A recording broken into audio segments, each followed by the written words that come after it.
सद्बुद्धि, सन्मार्ग और कार्य का संकल्प देना, अडिग रहे विश्वास तुम पर, ऐसा अंतः कर देना, मेरे हृदय में आने में तुम्हें कोई संकोच न हो। हे गुरुदेव, मुझे नज़रों से दूर कभी न होने देना। हे गुरुदेव, मुझे नज़रों से दूर कभी न होने देना। नमस्कार। गायत्री चिंतन धारा के इस सतत प्रवाह में आप सभी का स्वागत है। मित्रों, ये दुनिया है और घर में, परिवार में, समाज में, सभी जगह लोग अपने हिसाब से जीना चाहते हैं और उस ढंग से प्रयास भी करते हैं। बार बार ये कहा जाता है कि मैंने तुम पर विश्वास किया और मेरा विश्वास टूट गया, या लोग कहते हैं कि भाई सेल्फ कॉन्फिडेंस बढ़ाओ, अपना आत्मविश्वास बढ़ाओ, तुम ये कर सकते हो। अब आत्मविश्वास कैसे आता है और कैसे जाता है? सब कहते हैं एक दूसरे को कि अपना आत्मविश्वास बढ़ाओ। कैसे बढ़ाएंगे आत्मविश्वास? आत्मविश्वास क्या है?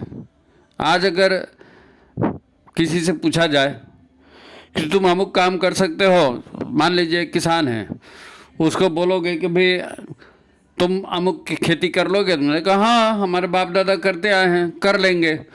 उसका बेटा भी उसको कर लेगा, वो भी कॉन्फिडेंस से बोल देगा, आत्मविश्वास से बोल देगा मैं कर सकता हूँ।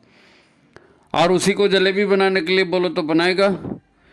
नहीं बनाएगा। जलेबी बनाने के लिए वो हलवाई है, वो उसका कॉन्फिडेंस काम करता है ना, मैं कितना मैदा लूँगा, कितनी शक्कर लूँगा, क्या करूँगा, कैसे वो जलेबी बनेगी, वो उसके लिए बाएं हाथ का खेल है, वो आँख मूंद के बना देगा। नहीं भाई, कोई गाड़ी चलाना है, ड्राइविंग का काम है, स्कूल में कोई पाठ पढ़ाना है, लेसन पढ़ाना है, या किसी तरह का योगासन करना है, कोई व्यायाम करना है, यानी जितने तरह के काम हैं उस काम को करने में किसी की एक्सपर्टी है, कोई उसका विशेषज्ञ है, तो उसको अपने भीतर से आत्मविश्वास आता है कि मैं ये कर लूँगा, और उसका विश्वास सही भी होता है। तो विश्वास बाहर से नहीं आता, विश्वास बाहर से नहीं आता, विश्वास भीतर से आता है, भीतर से आता है। अब आप कहेंगे कि भीतर से विश्वास आता है तो भगवान पे विश्वास करना, गुरु पे विश्वास करना, अरे तो भगवान और गुरु भी भीतर ही रहेंगे तभी विश्वास आएगा। नहीं, आप बोलोगे मैं अमुक देवी देवता पर विश्वास करता हूँ, हाँ, और जब करने की पारी आएगी तो हाथ पैर थत बनाते रहेंगे, कैसे करें, क्योंकि मन में तो ये बैठा हुआ है कि भगवान थोड़ी हमारी मदद करने आएंगे। कौन मदद करेगा? है भगवान, मैं तो अकेला हूँ, मैं अंधेरे में जा रहा हूँ, मेरे से ऐसी मुसीबत आ गई, वैसी मुसीबत आ गई। तो आत्मविश्वास, चाहे वो अपने ऊपर विश्वास हो, चाहे गुरु पर विश्वास हो, चाहे भगवान पर विश्वास हो, उस विश्वास का आधार क्या है? विश्वास का आधार क्या है? विश्वास का आधार प्रामाणिक सत्य होता है। क्या होता है? फिर से एक बार बता रहा हूं, विश्वास का आधार प्रामाणिक सत्य होता है। प्रामाणिक सत्य होता है। भाई आपको एरोप्लेन में जाना है, आप एरोप्लेन में कभी बैठे नहीं, आप जा रहे हो, बैठे हो, या ट्रेन में बैठे हो, या तो ट्रेन का या एरोप्लेन का जो चालक है वो प्रशिक्षित है, वो डिग्रीधारी है, और वो हमेशा से गाड़ियों को ले जाता है। तो आपके दिमाग में कभी ये बात नहीं आती कि मैं प्लेन से जा रहा हूँ, ये प्लेन क्रैश हो जाएगा, या मैं ट्रेन से जा रहा हूँ, ट्रेन क्रैश हो जाएगा, या बस से जा रहा हूँ तो बस का एक्सीडेंट हो जाएगा ना। कभी ऐसी बात दिमाग में नहीं आती, क्योंकि अंदर में ये बात बैठी हुई है कि वो तो ड्राइवर है, ड्राइवर चलाएगा, ड्राइवर चलाता है, उसको आता है, पायलट है, वो चलाता है, उसको आता है। तो एक विश्वास आपके भीतर बैठा हुआ, और उस विश्वास का आधार सत्य है, उस विश्वास का आधार सत्य है। अब अगर आप सत्य को नहीं जानते हैं, तो विश्वास कैसे आएगा? सत्य को नहीं जानते तो विश्वास कैसे? अपन ये बात को आज देखेंगे कि किस प्रकार आत्मविश्वास टूटता है। अभी आजकल के चालू भाषा में, मैं ये नहीं कह रहा आत्मविश्वास, आजकल लोग समझते ही नहीं आत्मविश्वास, दूसरे ऊपर भरोसा करते हैं और बोलते हैं हाँ मेरा कॉन्फिडेंस है, मैं कर लूँगा। तो वो चार लोगों का जुगाड़ लगाते हैं, उसको ये कह दूंगा, उसको ये कह दूंगा, उसको ये कह दूंगा, उसको ये कह दूंगा, तब मेरा काम हो जाएगा। और कोई ना कोई काम बिगाड़ता है तो फिर डिले होता है। तो ये सारी जो चीज़ें हैं, लेकिन हमारा जीवन तो हमारा जीवन है ना। हर व्यक्ति को ये रहता है कि भाई मेरे जीवन में मैं फेल ना हो जाऊं, अपयश का भागीदार ना बनूं। पराजय मुझे ना मिले। इसलिए वो जानकारी इकट्ठा करता है, स्वाध्याय करता है, अनुभव करता है ना, प्रैक्टिस करता है, तब उसका कॉन्फिडेंस आता है, तब उसका कॉन्फिडेंस आता है। तो इस बात को आज अपन देखेंगे, आत्मविश्वास की एक कथा कहानी क्या है क्योंकि बोलना बड़ा आसान है और हम ये चाहते हैं कि हर व्यक्ति आत्मविश्वास भी, उसके भीतर आत्मा है, वो एक स्वतंत्र जीवन है, हर व्यक्ति आत्मविश्वास को जागृत कर सकता है। तो उस जागृत विश्वास को जागृत करने की विधियां क्या हैं, कैसे विश्वास जागृत करेंगे, है ना। एक होता है विश्वास और एक होता है भय। भय तब पैदा होता है जब आपका विश्वास नहीं होता है नहीं, और विश्वास है तो भय खत्म हो जाएगा। विश्वास है तो भय खत्म हो जाएगा। जहां पर भी भय है मतलब वहां विश्वास की कमी है, और विश्वास की कमी है मतलब सत्य की जानकारी नहीं है। कैसे हो सकता है, नहीं मालूम, कोई मार्गदर्शक नहीं है, कोई बताने वाला नहीं है, इसलिए व्यक्ति अपने भीतर अंधकार को महसूस करता है। अज्ञान माने अंधकार, अज्ञान माने अंधकार, अंधकार माने भय, वो फिर वो जुड़ी हुई लिंक है पूरी की पूरी। तो ज्ञान बोलो या विश्वास बोलो, ये सब एक दूसरे के पूरक हैं। गुरु आते हैं तो हमको लगता है फिर गुरु मार्गदर्शक हैं, हम गुरु के शिष्य हैं, हमारी श्रद्धा उनके ऊपर है, और गुरु का प्रामाणिक भी जीवन रहा है, उन्होंने बाकायदा श्रद्धावानों की सेवा सहायता की है, तो हम उस पर कॉन्फिडेंट रहते हैं। नहीं, हमारी भारतीय सेना है, भारतीय सेना देखो ना आप, भारतीय सेना के अलग अलग जो उनके क्या बोलते हैं, रेजिमेंट होती है, रेजिमेंट है ना, राजपूताना रेजिमेंट, मराठा रेजिमेंट हैं, और क्या बोलते हैं दार्जिलिंग के वाले गोरखा रेजिमेंट, और सिख रेजिमेंट, बहुत सारे। तो अब उन लोग के नारे कैसे होते हैं, मान लो जब आमने सामने लड़ाई होती है तो सिख रेजिमेंट है, वो नारा लगाएंगी, जो बोले सो निहाल, सत श्री अकाल। तो क्या होता है, उनके भीतर में वो ताकत आती है, गुरु गोविंद सिंह की ताकत आती है, गुरु नानक देव की ताकत आती है ना, और सारे वीर क्रांतिकारियों की ताकत आती है नहीं।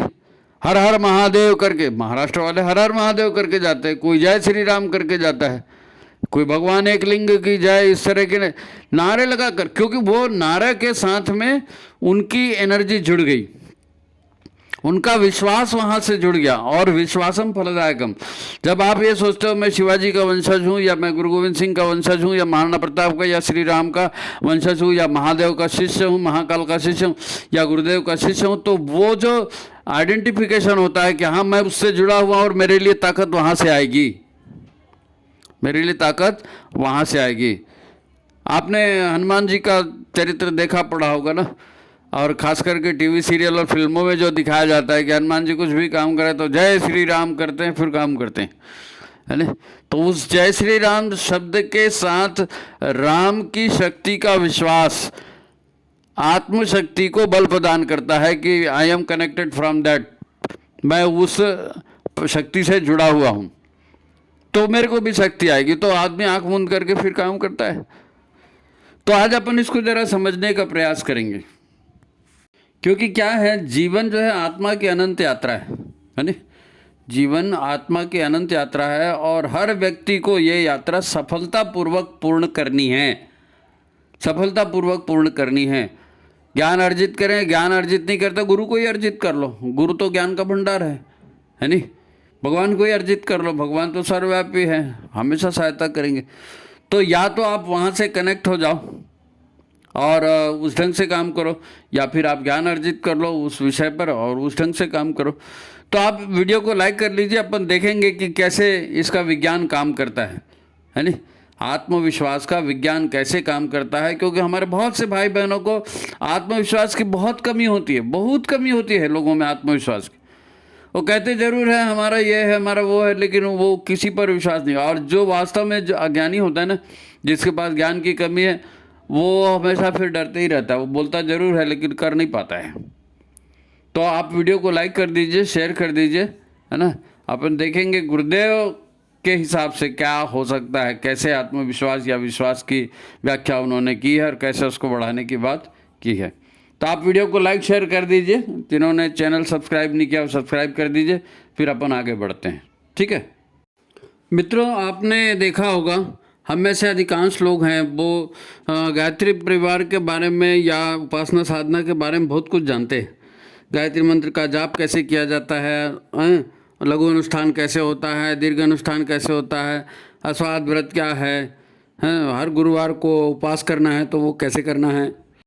हम उनकी बात नहीं कर रहे हैं जो एकदम नौसिखिए हैं, लेकिन जो पुराने लोग हैं वो सारे इसको जानते हैं। लेकिन उनको पूछो या उनसे जानकारी लो तो आपको पता चलेगा नहीं, अनुष्ठान तो अब हमारे से नहीं बनता, अब ऐसा हो गया है, और हमारे से उपवास करते बनता नहीं है, और कुछ भी नहीं खाऊंगा तो मेरी एसिडिटी बढ़ जाती है, और ऐसा होता है और वैसा होता है ना। तरह तरह के मतलब मैं नहीं कर पाऊंगा, ये उनके अंदर से आती है बात कि चंद्रायण व्रत वो तो भैया 1 महीने का होता है, वो 20 दिन का कराते हैं, और ऐसा है, वो इतना बड़ा हमारे से नहीं हो सकता, हम गुरुदेव को यहीं से प्रणाम कर देते हैं, हमारी श्रद्धा यहीं पर, जितना बनेगा भक्ति उतना ही करेंगे। इस तरह की बातें गोल गोल घुमा कर आते हैं, लेकिन भाषण में वो पूरा बोलेंगे, लेकिन खुद के करते समय जो उनका विश्वास है वो टूट जाता है, क्योंकि आत्मा को जागृत नहीं किया है, आत्मा ने अपने आप ने करके उसका अनुभव नहीं लिया है। या गुरुदेव ने अगर वो बात कही है तो गुरु पर आपका इतना प्रगाढ़ विश्वास नहीं है कि हमारे गुरु ने कहा है, हमारे लिए कहा है तो हम कर ही देंगे, नहीं है। विश्वास की कमी है, विश्वास की कमी ही जो है ना असफलता का या पिछड़ेपन का कारण बन जाती है। अब कई लोग शुरू कर भी देते हैं, अब 1 दिन करके देखा, दूसरे दिन करके देखा, अरे बाप रे ये तो खाना भी बंद कर दिया, अरे बाप रे ये तो नमक, कल का दिन निकल गया, आज का दिन निकल गया, भैया मैं तो बिना खाए नमक के नहीं खा सकता, तो कुछ ना कुछ नमक डलवा लेंगे या व्रत को आधे बीच में तोड़ देंगे। ये इस तरह की बातें होती है ना, ये क्या है, ये विश्वास जमा ही नहीं था, खाली दिमागी तौर पर था, उनका दिमाग में भरा था कि हाँ कैसे। जानकारी होना एक अलग बात है और उसका प्रत्यक्ष अनुभव करना एक दूसरी बात है। प्रत्यक्ष अनुभव जब तक नहीं होगा तब तक वो जानकारी जीरो है, प्रत्यक्ष अनुभव नहीं होगा तो जानकारी जीरो है नहीं। लोग अपने आत्मरक्षा के लिए हथियार खरीद लेते हैं, चाकू खरीद लेते हैं, बंदूक खरीद लेते हैं, हाँ कोई आएगा तो हमें करेंगे। अब घर में एक तो चोर आ जाएगा ना तो हाथ पर वैसे ही कांपने लगेंगे, वो सामने डंडा रखा होगा उसको भी नहीं उठा पाएंगे, क्योंकि दिमाग इस बात को मानता है कि आत्म सुरक्षा के लिए मेरे को हथियार रखने हैं, लेकिन हथियार चलाने के लिए कलेजा चाहिए बोलते हैं ना, तो वो कलेजा माने आत्मविश्वास। आपने कभी किया नहीं है, कभी लाठी चलाई नहीं है, कभी बंदूक से गोली चलाई नहीं है, और सडनली आप बोलोगे सामने वाले को मार दो, हाथ पर कांप जाते हैं, भूल जाते, क्यों? ये है विश्वास की कमी, अपन ने किया नहीं, अनुभव है नहीं अपने को, है ना। अब समाधान तो यही है कि आप करोगे तो अपने आप विश्वास आएगा कि हाँ मैं ये कर सकता हूँ। करोगे ही नहीं तो कहाँ से विश्वास आएगा। लोगों को 3 ही चीज़ें मालूम है, बोलते ना, बाय बारो और स्टील। आप खरीद लो या किसी से उधार ले लो या चुरा लो, दूसरे का अधिकार ले लो, बाय बारो स्टील। अब वैसी कर करके तो सबकी ज़िंदगी जा रही है जी। और जुगा ये भी चाहिए, वो भी चाहिए, ऐसा भी करना है, वैसा मैं ये भी कर लूँगा, मैं वो भी, तो सब अगर ठीक है आप सब करो, लेकिन उसके लिए जानकारी लो, उसके लिए प्रशिक्षण लो, उसके लिए अभ्यास करो, तब ना वो बनेगा। भाई गुरुदेव हमारी मदद करेंगे, ठीक है, क्या गुरुदेव से आपका इतना घनिष्ठ संबंध है? क्या आप अपनी छोटी मोटी समस्याएं गुरुदेव को बताते हैं? क्या आप अपने छोटे मोटे काम गुरुदेव की इच्छा से, गुरुदेव के निर्देशानुसार करते हैं? उन्होंने जो भी लिख करके रखा, मान लीजिए युग निर्माण सत्संकल्प, अब उसमें जितनी बात आई मैंने पहले ही ली लो, हम ईश्वर को सर्वव्यापी न्यायकारी मानकर उसके अनुशासन को जीवन में उतारेंगे। अब हम उतारते हैं क्या? नहीं उतारते तो गुरु के ऊपर आपका विश्वास जमेगा ही नहीं, गुरु के ऊपर आपका विश्वास जमेगा ही नहीं। हाँ गुरु ने बताया है, आप 18 के 18 सूत्र एक के बाद एक बोल सकते हो, है नहीं, लेकिन करते नहीं है तो आपको विश्वास आएगा ही नहीं, करेंगे नहीं तो आपको विश्वास आएगा ही नहीं। अब यहाँ वहाँ खींचतान करके बाय बारो स्टील वाला हिसाब अपना करके काम अपन निपटाते हैं। बाय माने खरीदना, बारो माने उधार लेना, स्टील मतलब चोरी करना। तो आजकल की प्रैक्टिकल लाइफ में तो यही होता है ना, खरीद लेंगे, आदमी को खरीद लेंगे, सामान को खरीद लेंगे, उधार ले लेंगे, है ना, या फिर उसका चुराएंगे, हक मारेंगे, पैसा मारेंगे, जमीन जायदाद मारेंगे, जो भी चीज़ है, बाय बारो स्टील, इसी को प्रैक्टिकल लाइफ कहते हैं। आजकल यही सब चलता है, इसी से तो टेंशन बढ़ता है आदमी का। अब ये जो झूठ बोलते हैं, ठगी ठगी करते हैं, अरे मैंने उसको घुमा दिया, बोल दिया उसको, बाद में देखेंगे, ये भी चोरी में ही आता है। ये सब मन में तनाव पैदा करने वाले, अंतरंग को विकृत करने वाली शक्तियां हैं। इससे कभी आपको आत्मविश्वास नहीं आएगा।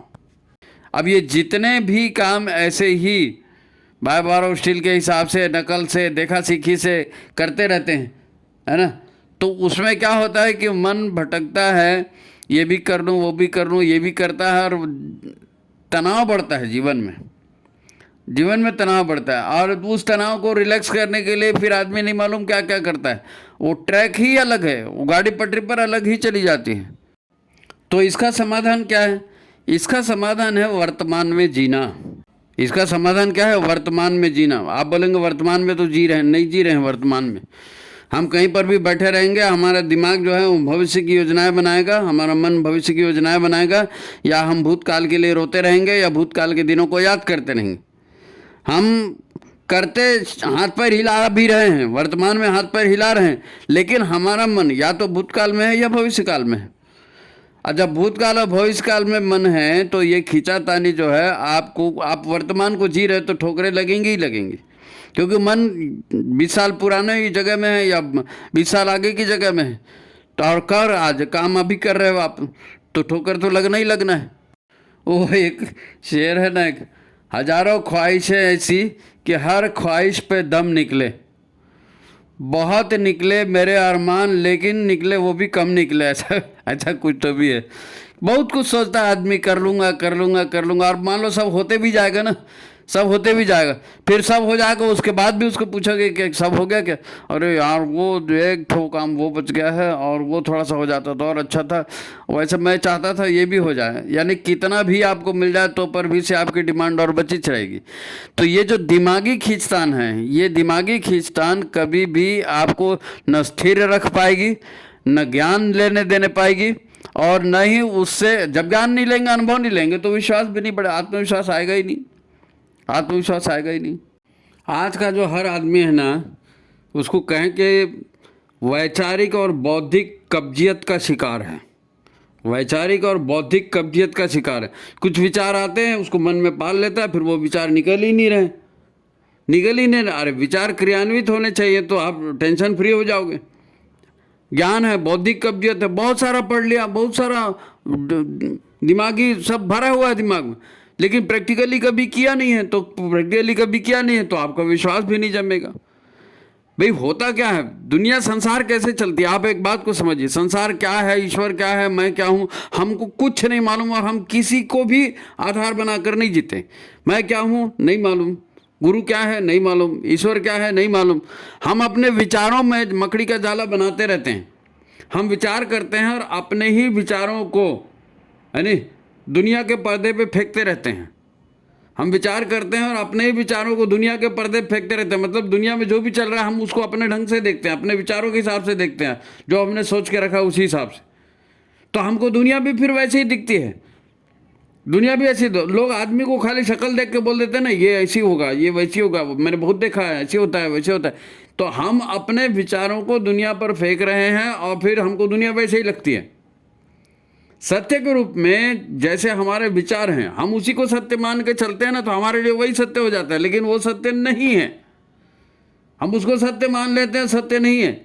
ये दुनिया वास्तव में कुछ और है, दुनिया वास्तव में कुछ और है, बेहद सुंदर है, बेहद सुंदर है और एकदम अलग तरह की है। वो कहते हैं कि ना कि ईश्वर और ईश्वर के संसार को अलग अलग करके नहीं देखा जा सकता। ईश्वर और ईश्वर के संसार को अलग अलग करके नहीं देखा जाता। और ईश्वर तो सत्यम शिवम सुंदरम है नहीं, उसी तरह कहते नहीं। अब कॉन्फिडेंस इसीलिए नहीं आता ना कि हम अपने को भी नहीं जानते और संसार क्या है इसको भी नहीं जानते हम। एक उदाहरण देख लो ना, मान लीजिए एक मिठाई है, एक मिठाई है। अब हम संसार की बात करें ना, हमारे ऋषियों ने तो कहा था कि संसार जो है माया है, मतलब संसार है ही नहीं, माया है, ये केवल विचारों की माया है। तो अब उसको मिठाई के उदाहरण से अपन समझते, ये एक मिठाई है। अब आपने उस मिठाई को उसकी बैक हिस्ट्री में जाइए कि मिठाई माने क्या है, तो अच्छा ये मिठाई माने दूध और शक्कर और घी। अच्छा दूध और शक्कर और घी, तो ये शक्कर कहाँ से आई? शक्कर गन्ने से आई। अच्छा, गन्ना कहाँ से आया? तो गन्ना खेत से आया, खेत में। तो गन्ना खेत में कहाँ से आया? वो मिट्टी में उगाया गया था, पानी दिया गया था, धूप पड़ी थी, सूर्य की रोशनी आई थी, तो उससे बना था। तो कैसे बन गया, क्या बना? तो वो उसके अणु परमाणु हैं, वो ऐसे ऐसे करके बन गए। तो अणु परमाणु क्या है? अणु परमाणु ऊर्जा के वाइब्रेशन है। तो ऊर्जा के वाइब्रेशन कैसे दिखते हैं? और ऊर्जा के वाइब्रेशन कोई दिखते थोड़ी, ऊर्जा दिखने वाली चीज़ थोड़ी, वो तो वाइब्रेट करती है। अच्छा ठीक है, तो तुमको शक्कर नहीं, अच्छा दूध को ले लो। तो दूध कहाँ से आया? तो दूध गाय ने दिया, भैंस ने दिया। तो गाय ने और भैंस ने दूध कैसे दिया? नहीं, उन्होंने चारा खाया था, उन्होंने पानी पिया था, उनकी ज़िंदगी भगवान ने ऐसी बनाई है, वो अपने थन में दूध बनाते हैं। वो दूध, तो उनके थन में दूध कैसे बनता है? वो ग्रंथियाँ से निकलती हैं, उसमें हार्मोन निकलते हैं, वो हार्मोन्स प्रेरित करते हैं माता को, तो माता दूध। तो हार्मोन्स कहाँ से आए? तो हार्मोन कहीं से नहीं आया, वो तो केमिकल हैं छोटे छोटे। तो वो केमिकल कैसे बन गए? तो वो अणु परमाणु में पहुँच गया। फिर अणु परमाणु क्या है? ऊर्जा के वाइब्रेशन है। आप दुनिया की किसी भी चीज को ले जाइए और उसके पीछे पीछे पीछे पीछे जाते जाइए कि इसकी हिस्ट्री क्या है, इसकी हिस्ट्री क्या है, इसकी हिस्ट्री क्या है, पता चलेगा अणु परमाणु है और ऊर्जा का स्पंदन है। इसलिए हमारे तो विद्वान हैं, हमारे जो ऋषिगण हैं, उन्होंने तो यही कहा है कि ये संसार क्या है? संसार कुछ नहीं है, ईश्वर की माया है। तो ईश्वर के ऊर्जा के रूपांतरण है वो, है नहीं।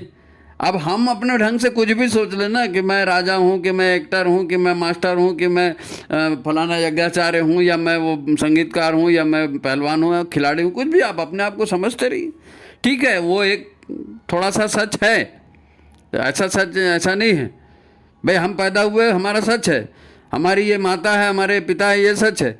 लेकिन मैं तो पहले भ्रूण में था, छोटा सा था, हैं, सुपारी जितना भी नहीं था। और उसके बाद जब मैं पैदा हुआ तो 2-2.5 किलो का पैदा हुआ, वो उस समय भी मैं था, है नहीं। फिर मैं 3 साल का हुआ, लोगों ने मेरे को बताया कि तुम्हारा नाम ये है, तुम्हारा नाम वो है, हमने उसको याद कर लिया। फिर हमने बच्चे थे, हमने बचपने का सपना देखा। फिर हम किशोरावस्था में आए, हमने किशोरावस्था का सपना देखा। फिर जवानी में आए तो जवानी का सपना देखा। फिर उसके बाद शादी हो गई तो शादी के बाद के सपने देखे। फिर बुढ़ापा आया तो, यानी कहने का मतलब है मैं कौन हूँ? मैं गर्भ में था सुपारी के जैसे छोटा सा, वो मैं हूँ? कि ये अब ये इतने सारे बच्चे हो गए और इतना ये नौकरी हो गई, ये मैं हूँ? मैं क्या हूँ? मैं क्या हूँ भाई? मेरा शरीर बदल रहा है, लेकिन मैं तो ये जो है ईश्वर और ईश्वर के संसार को अलग करके नहीं देखा जा सकता। जब हम आत्मविश्वास की बात करते हैं, हमको हमारे संसार को समझना पड़ेगा। गुरुदेव ने जो भटका हुआ देवता लगा करके रखा है मंदिर, वहाँ पर उसमें क्या लिखा है? सच्चिदानंदो हम, मैं वही परम तत्व हूँ, और यही सच है कि मैं वही परम तत्व हूँ। अब हम उसको मानेंगे नहीं और अपने आप को कुछ भी मानते रहेंगे तो करते जाइए, आप करते जाइए। ईश्वर को आपने गुरु माना, अपने गुरु को, और गुरु के बारे में सोचा तो आप उसको यही सोचते कि हमारे गुरु ऐसे थे, ऐसी धोती पहनते थे, उनकी माताजी ऐसी थी, पत्नी ऐसी थी, उनको सब लोग माताजी बोलते थे, हम उनके भोजनालय में खाना खाते थे, माताजी ने हमारे कपड़े धोए थे और हमने माताजी की ऐसी सेवा की थी, और वो बस कहानी खत्म। अरे आपने शरीर को देखा भाई, गुरु तत्व, उस आत्म तत्व को देखा, न हमने अपने आत्म तत्व को देखा, न हमने गुरु के आत्म तत्व को देखा, नहीं देखा हमने।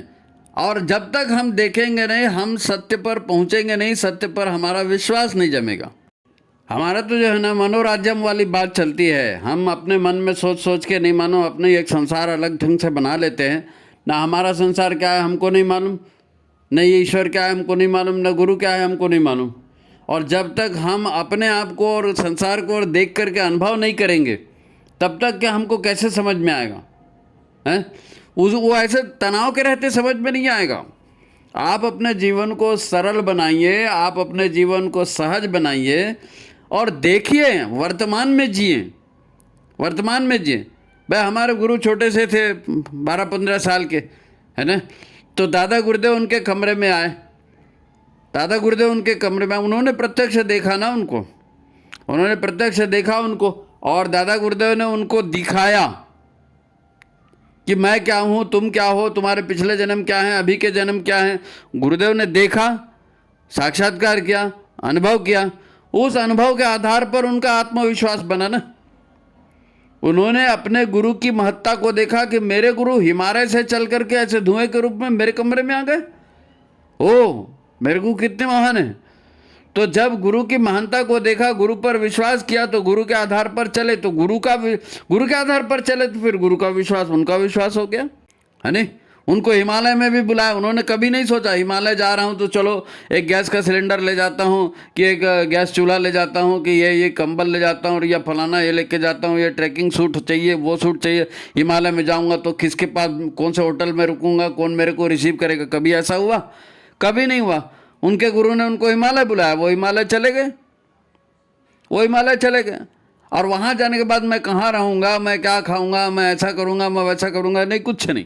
उन्होंने अपने गुरु पर विश्वास किया, और उनके गुरु और वो एक, मतलब दो शरीर एक प्राण जैसी स्थिति थी ना। उन्होंने कहा, इन्होंने किया, उन्होंने कहा, इन्होंने किया। तो गुरुदेव ने जितना भी किया, वो तो हमेशा आखिरी तक यही कहते रहे कि हम अपने मालिक के इशारों पर चलते हैं। उन्होंने मालिक कहा अपने गुरु को। हम कहते हैं क्या? हम कहते हैं क्या? हमारे गुरु ने सहज सरल भाव से मथुरा में 1000 कुंडी यज्ञ किया। कैसे कर दिया? कभी अनुभव था, कभी किया था, नहीं किया था, गुरु पर भरोसा था, गुरु ने सारी व्यवस्था बनाई, हो गया।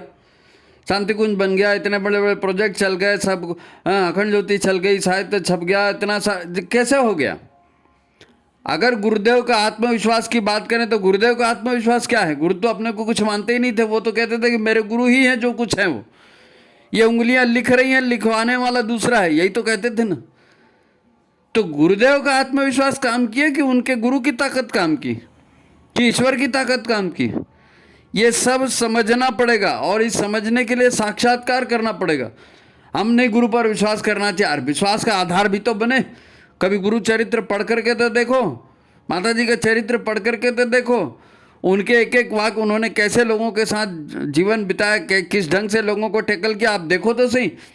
आप जब तक उसको अंगीकार नहीं करेंगे, जब तक आप उसका प्रत्यक्ष अनुभव नहीं करेंगे, आप गुरु पर विश्वास नहीं करेंगे, और गुरु पर विश्वास नहीं करेंगे तो आप रिस्क भी नहीं उठा सकेंगे।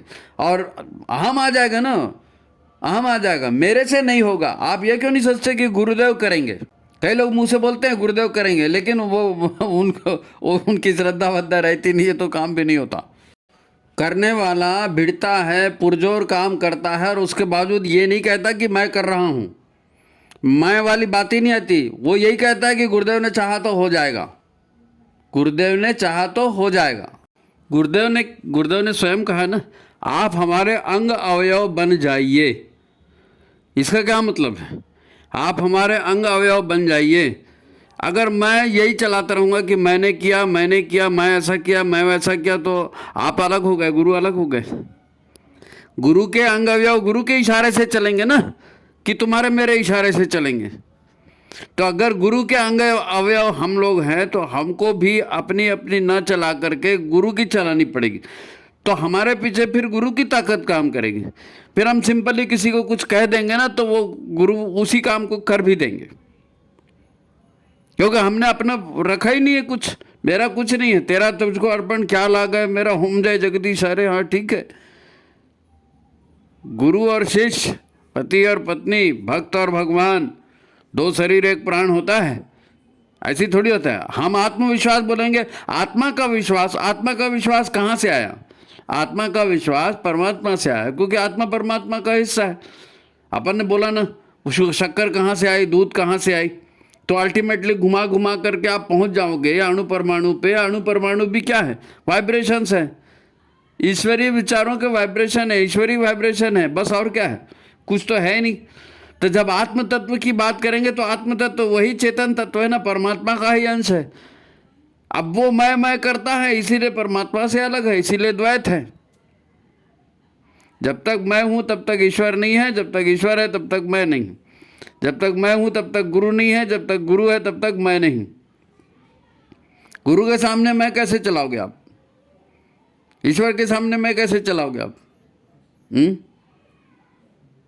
आपको मालूम है ना, द्रौपदी का किस्सा बार बार अपन इसीलिए बताते हैं कि जब तक वो भीष्म पितामह और द्रोणाचार्य और कृपाचार्य और वो धृतराष्ट्र और इन लोग को बोल करके करवा लूंगी काम सोच रही थी, तब तक ईश्वर आए क्या मदद करने? नहीं आए। तुमको इनसे करवाना है, हाँ ठीक है, करवा लो ना। जब तुम अपने आप को सरेंडर कर दोगे ईश्वर के आगे, जब तुम अपने आप को सरेंडर कर दोगे गुरु के आगे, तो ईश्वर और गुरु की ताकत काम करती है। ईश्वर ने उनको चीरहरण से बचाया ना, गुरु भी बचाते हैं। अब आपकी श्रद्धा वहां तक होगी तब ना। ये बहुत बड़ी बात है। आत्मबल, आत्मविश्वास, इसका आधार क्या है? आत्म का, आत्म माने है क्या? आत्म तो चेतना है ना, परमात्मा का ही रूप है आत्म। तो आत्मविश्वास साक्षात्कार से आएगा, आत्मविश्वास अनुभव से आएगा, आत्मविश्वास गुरु के साक्षात्कार से, ईश्वर के साक्षात्कार से। यही सिलसिला है। वरना आत्मविश्वास क्या है? आत्मविश्वास क्या है? मैंने देखा बड़े बड़े लोग, बड़े बड़े डॉक्टर बन जाते हैं लोग, इंजीनियर बन जाते हैं, है ना। कोई ऑपरेशन करने के लिए जाओ तो नहीं नहीं नहीं ये नहीं, वो स्पेशलिस्ट को बुलाना पड़ेगा। वो इंजीनियर भी करने जाओ तो ये इंजीनियर नहीं, वो मैकेनिक को बुलाओ, वो मैकेनिक आएगा तो करेगा। क्योंकि मैकेनिक रोज करता है, उसको क्रिया का अनुभव है। वो ऑपरेशन रोज करता है, वो स्पेशलिस्ट है, वो डॉक्टर को उसका अनुभव है। तो सामान्य जो चिकित्सा करते हैं, ऑपरेशन करने वाले, वो नहीं करते, वो स्पेशलिस्ट वाले को बुलाते। कॉन्फिडेंस आएगा कहाँ से? अनुभव से आएगा, साक्षात्कार से आएगा। बौद्धिक ज्ञान का कोई मतलब नहीं है। आप अच्छे अच्छे भाषण दे सकते हो, आप अच्छे अच्छे निबंध लिख सकते हो, किताबें लिख सकते हो, लेकिन वो नहीं। मेन बात साक्षात्कार की है और गुरु कृपा की है। गुरु आपको ज्ञान देंगे, और ज्ञान क्या देंगे? गुरु की चेतना स्वयं आपके शरीर में घुस के काम कर देगी। ये सब होता है। ये चेतना के समर्पण का विज्ञान है, आत्मसमर्पण का विज्ञान है। करिष्ये वचनम तव, आप जो बोल रहे मैं वही करूँगा, उस हिसाब से होगा। अरे सजल श्रद्धा प्रखर प्रज्ञा ऐसे ही नहीं बनाया भाई।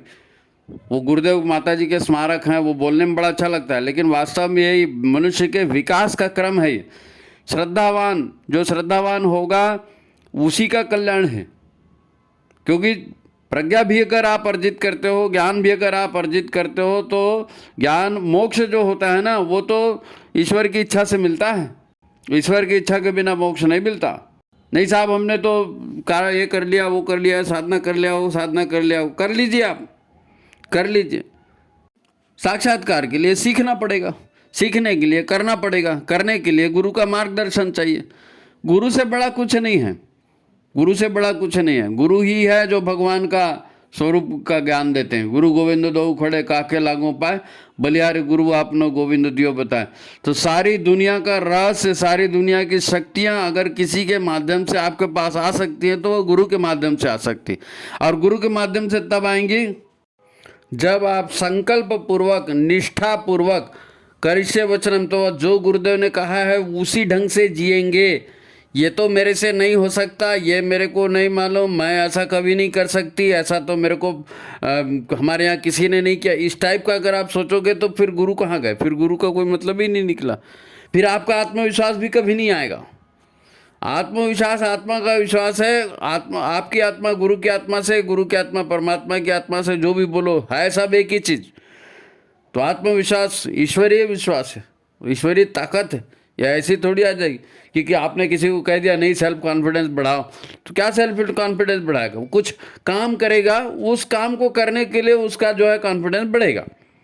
जीवन की सफलता एक अलग बात है, जीवन की सफलता एक अलग। आप रोटी बनाने में एक्सपर्ट हो, आप गाड़ी चलाने में एक्सपर्ट हो, आप कोई चिकित्सा में एक्सपर्ट हो, कुछ है ना, मिठाई बनाने में एक्सपर्ट हो, ये हो सकता है। स्पेशलिटी आपकी आदमी की होती है, वो उतना ज्ञान के लिए, उतना ज्ञान, उसके लिए भी आपको गुरु के ही शरण में जाना पड़ेगा, कोई ना कोई सिखाएगा, है ना। अंत में एक बहुत महत्वपूर्ण बात है, ध्यान से सुनेंगे इसको, है ना, ध्यान से सुनेंगे कि जीवन की कार्य प्रणाली को समझे बिना आप जीवन में सफल नहीं हो सकते। जीवन की कार्य प्रणाली क्या है?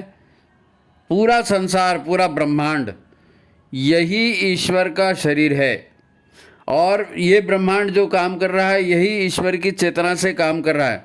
हमारा शरीर भी ब्रह्मांड का ही एक हिस्सा है, और हमारी चेतना भी परमात्मा चेतना का ही एक हिस्सा है। तो मेरा नाम का तो कुछ बचा ही नहीं। मेरा नाम का जो बचा है ना, उसी को तो गुरुदेव बोलते हैं यज्ञ में छोड़ दो एक एक बुराई वो बुराई ही हमारी थी, उसी को छोड़ना है, वो मेरा है। अब उससे कभी कॉन्फिडेंस नहीं आएगा जब तक आप उसको छोड़ेंगे नहीं, वो आत्मविश्वास आएगा ही नहीं, आत्मा का विश्वास जमेगा ही नहीं। तो फिर ये आत्मविश्वास वाला टॉपिक क्यों आया? आत्मविश्वास वाला टॉपिक इसीलिए आया कि सब लोग दीनहीन अवस्था में जी रहे हैं, मुसीबतों में जी रहे हैं, परेशानियों में जी रहे हैं, तनाव में जी रहे हैं। तो इसको दूर कैसे किया जाए? कोई गोलियां खाने से, कोई दवाइयां खाने से, कोई तीर्थाटन करने से या और किसी तरह के कर्मकांड करने से नहीं होता। आध्यात्म का मतलब ही आत्म परिशोधन, आध्यात्म का मतलब ही आत्म परिशोधन। यदि आप युग निर्माण मिशन से जुड़ गए हैं, यदि आप आध्यात्मिक व्यक्ति अपने आप को मानते हैं, तो आपको अध्यात्म के नियमों को, अध्यात्म की जानकारी को हासिल करना चाहिए और उसी के द्वारा, क्योंकि वो सत्य है, वो वही सत्य है और कुछ सत्य नहीं है। ईश्वर ही सत्य है, ईश्वर की व्यवस्था ही सत्य है, ईश्वर की कार्यप्रणाली वही सत्य है। तो उसी के हिसाब से चलना है।